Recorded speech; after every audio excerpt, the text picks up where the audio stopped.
cute nitong stitch, oh. Wala na yung ibang mga design katulad nung nakita natin sa namal. Ito na lang. Tsaka yung peanut.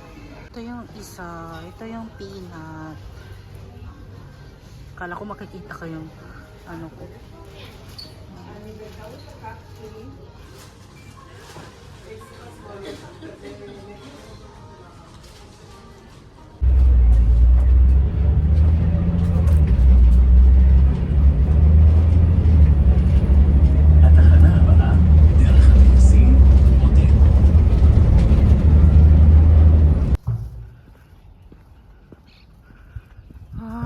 Ang ganda pala dito na side.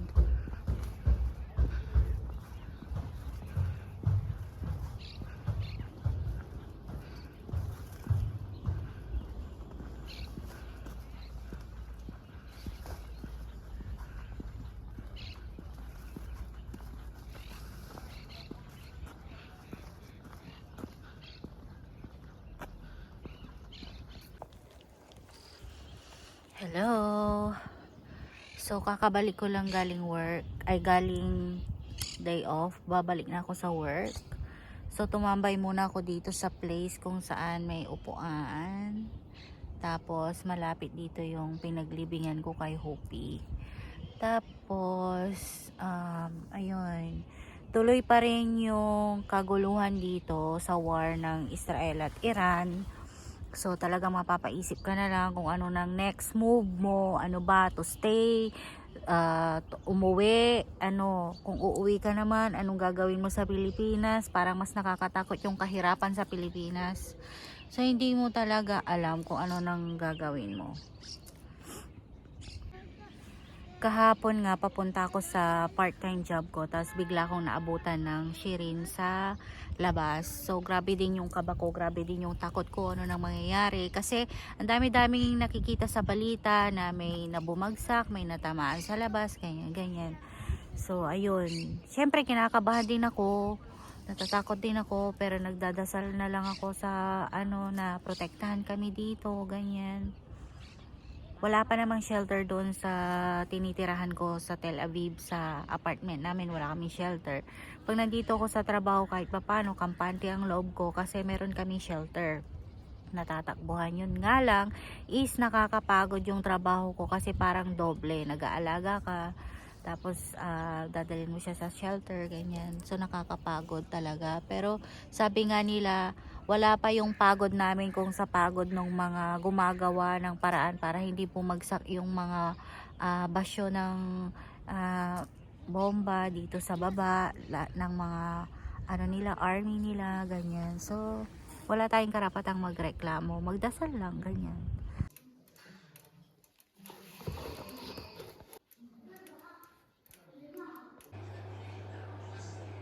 So ito na yung plan kong isusot na shoes for tomorrow para madali akong makakilos.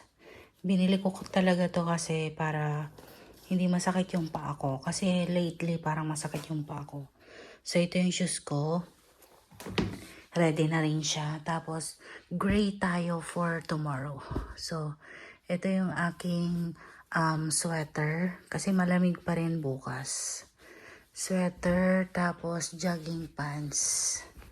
Para ano, kasi mainit yung mga ganito. Tapos magdadala ako ng extra clothes kasi diretso ako sa aking part-time job. Mga panty, bra na isusuot ko tomorrow, dapat naka-ready na lahat. So yun, and then ito na yung maleta ko. Maleta ako tomorrow. So andito na yung mga ibang t-shirt na kailangan ko sa apartment kasi parang marumi na lahat. So nailagay ko na lahat dito kasi dito ako naglalaba. So ayun, magdadala tayo ng malinis na t-shirt, malinis na pants, pangtulog, mga undies, ganyan. Andito. Tapos andito na yung backpack ko just in case na pag pauwi ayokong magmaleta at gusto ko lang mag-backpack. May backpack ako. So nandun sa loob yung backpack ko. Magaan lang to. Hindi ko binigatan. Yan lang yung dala ko. Ito lang yung dala ko. Tapos yung blue na handbag ko. Handbag, body bag. Basta yun, maliit na bag. Ayun lang. Malamig.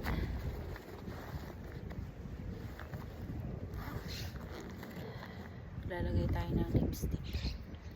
Dahil nagdra-dry ang ating lips. Huh?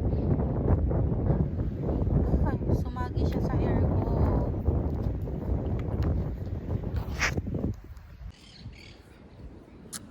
Ang messy ng hair ko.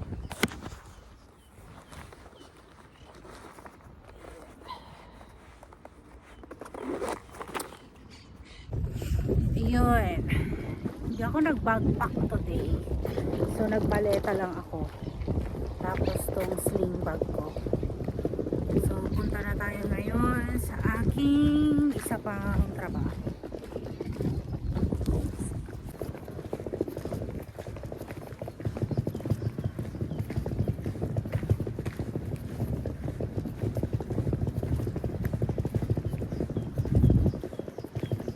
Sarado ang mga store. Wala rin pala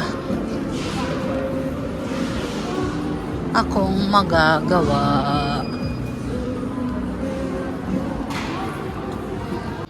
Ay, sarado. Ang sad. Wala, uuwi na lang tayo.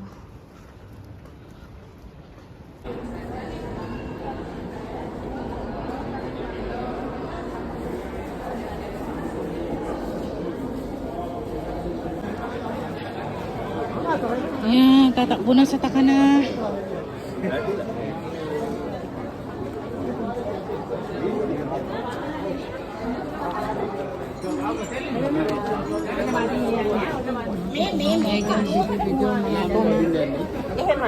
Oh my gosh. Oh my gosh.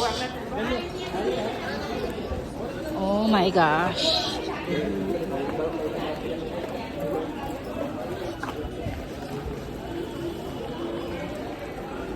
May sumabog doon, oh.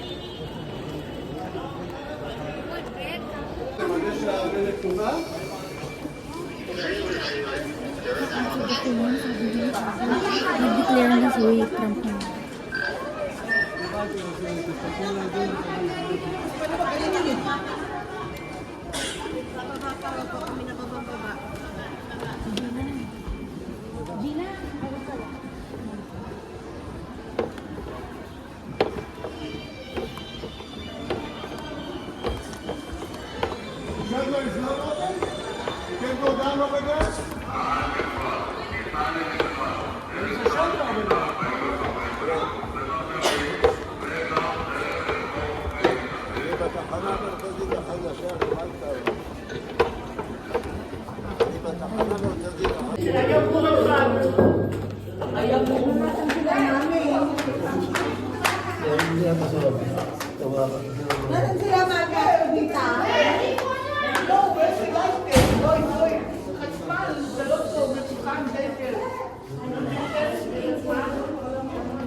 Takana. Ini, there's a 52.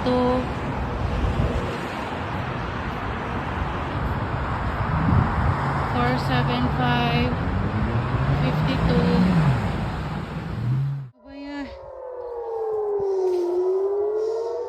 Edi, wow.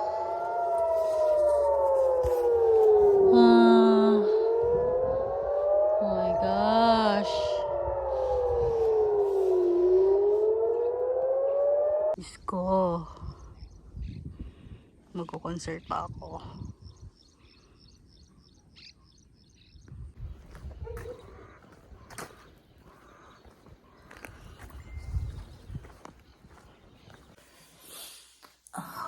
Wala pa tayong ligo. Wala pa tayong toothbrush. Pero nag-alarm na naman.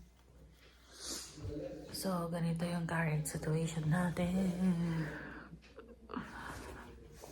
Kakataos lang nag-alarm. Konti lang yung tulog namin kagabi. Medyo mahaba-haba naman. So, pag nandito ako sa trabaho, medyo panatag yung loob ko kasi meron kaming shelter. Pero pag naka-day off ako, yung biyahe ko, yung pag-stay namin sa apartment is parang buwis-buhay siya talaga kasi wala talaga daw shelter. Pero kailangan ko din namang mag-day off kasi nga nakakapagod. So, ayun. Sobrang dasal na lang talaga na maniwala tayo na hindi tayo pababayaan ni Lord. Yun na lang talaga yung pinanghahawakan ko sa ngayon.